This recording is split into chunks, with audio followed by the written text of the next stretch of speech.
Hello guys, আসসালামু আলাইকুম রহমতুল্লাহি ওয়া বারাকাতুহু। প্রতিদিনের মতো আজকে একটি ভিডিও নিয়ে আসলাম। আমাদের ঢাকা জেলার হেমায়েতপুরের পাশে ফুলবাড়িয়া ঘাটে, সাভারের পাশে ফুলবাড়িয়া ঘাটে যেখানে ডিপজলের বাড়ি, ওইখান থেকে মাছ কিনে আনা হয়েছে আড়ত থেকে। অনেক সুন্দর সুন্দর তেলাপিয়া মাছ। এগুলো কিন্তু বাজারে গেলে কিনতে গেলে এগুলো 200 টাকা কেজি লাগে, ঠিক আছে। সেই তেলাপিয়া মাছ 110 টাকা কেজি আনা হয়েছে আজকে। তো আর একটু দাম কম থাকে, অবশ্য আজকে একটু দাম বেশি, এর জন্য 110 টাকা কেজি। আর এটা হলো বাটা মাছ, এটা হলো বাটা মাছ, অনেক সুন্দর মাছ এগুলো। কি ও টাটকিনি মাছ, সরি টাটকিনি মাছ। এগুলো কত? 150 টাকা কেজি। এগুলো কিন্তু বাজারে গেলে 300 টাকা কেজি লাগে, ঠিক আছে।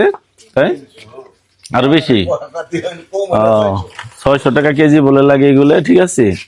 তো কার কার মাছ ভালো লাগে অবশ্যই লাইক কমেন্ট শেয়ার করবেন। দেখেন এগুলো কিন্তু ভাজা খাইতে, রাইন্দা খাইতে, ভুনা খাইতে অনেক মজা লাগবে।